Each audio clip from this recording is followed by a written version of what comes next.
is where we are located for the Circle of Truth, and here is the tale of the tape for the two combatants. Sperry, you see, is 5 years older.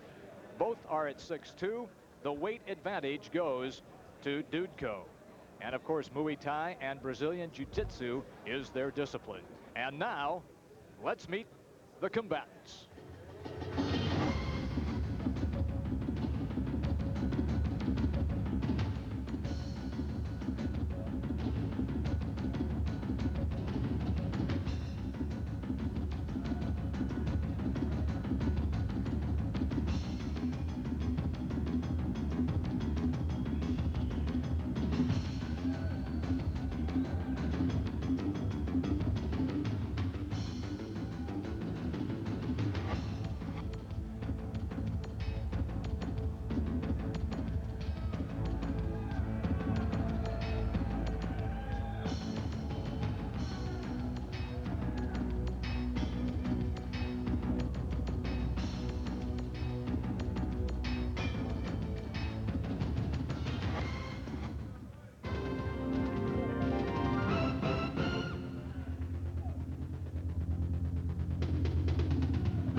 And now let's go up to the ring. Ladies and gentlemen, our next event of the evening features a young man from Russia who is a student of Muay Thai and Sambo combat.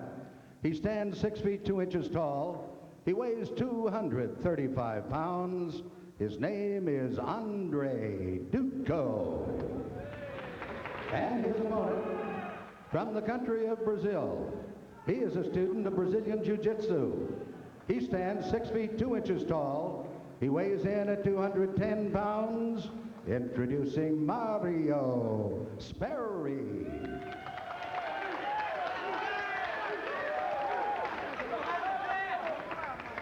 All right, we are just about, gentlemen, to get this one underway. Let's get your thoughts, Ron, first.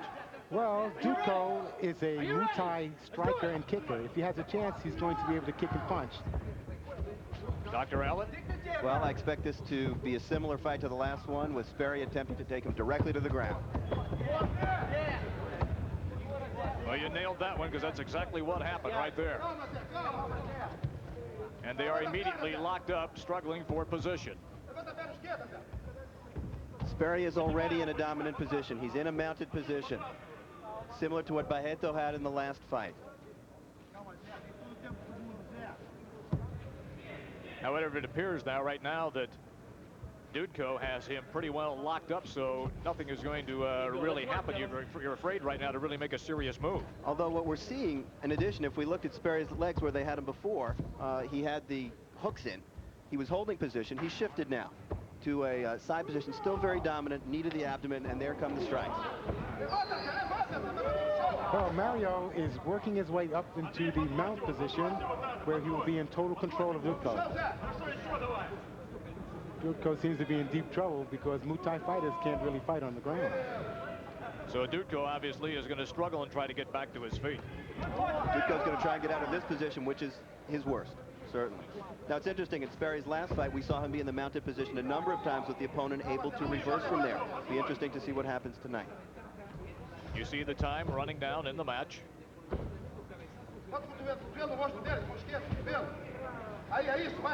And they continue in the ring, the Circle of Truth. And now the strikes begin. The strikes here are a diversion. Sperry really wants to get into a mounted position. From there, he can establish his base and take his time. Notice how patient the Brazilian fighters are. If Just take their time to get in the mounted position. It's all positioning. Yeah, I was just going to say, it didn't look like there was a big rush once he got him on his back. Well, they relax at that point. They're not even working then. The person on the floor is the one that's working. This is well in accordance with the textbook of Brazilian Jiu-Jitsu. This is actually another textbook match.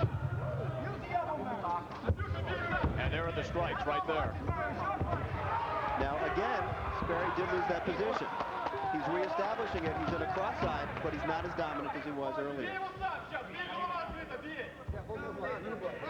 But Dudko, on the other hand, hasn't really had an opportunity to go to the offensive at all. And Mario has a great deal of experience in this type fighting. He's fought over 200 times in Brazil. At this point, Dudko is flat on his back. He needs to be up on his side in order to get some distance to go to work. He's allowing Sperry to move from side to side and do what he wishes. The insightful commentary being provided by Ron Van Cleef, Dr. Alan Bracco.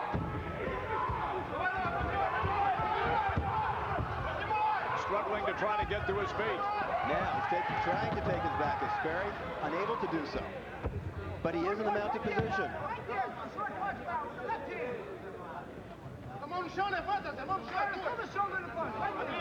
And they're not getting mounted by the Gracies. They are unbelievable in the mounted position. From here, he'll take his time. And once again, as Ron Van Cleef indicated, it is the man on the bottom who is really working the hardest. Yes, because he's trying to get from underneath.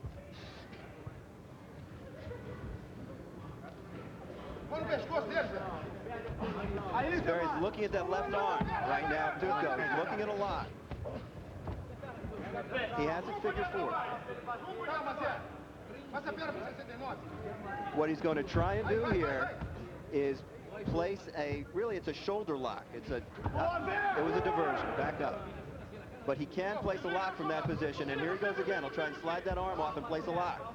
Take it behind his back, put pressure on the shoulder, cause it to submit. There it is. There it is.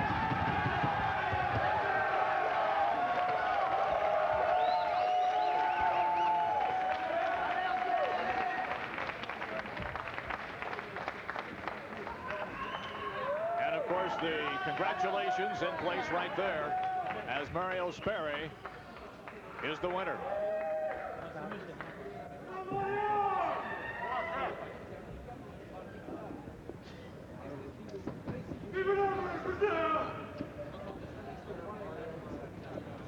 Back up now to Chuck Hull.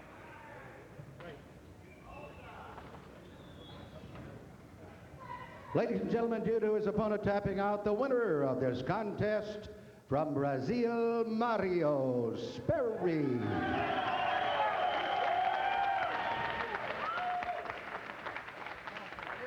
4:14, the time of that match, gentlemen. And this match, of course, pretty much one-sided, as Andrey Dudko really did not have an opportunity to do what he does best, and that is what Ron indicated, and that was stand up and fight. This seems like another Brazilian Jiu-Jitsu seminar. Again, Sperry appears far more comfortable rather than being in the mounted position and being partially cross-eyed, but again, textbook. Establishing dominance, position, and going to work. All right, now we'll move ahead to the submission right here. A couple of shots, and you indicated right here, Dr. Alan Brackup, that he was looking as those shots as setups to get to the submission position. Well, the risk when fighting a Brazilian Jiu-Jitsu stylist, when the arm is around the neck as it is here, is that the stylist will take the arm off just as he did. He's drawing it backwards. He's placing pressure on the shoulder joint. And Sperry's just keeping his weight on him beautifully. And you saw the tap out right there, and that, of course, ends the match. So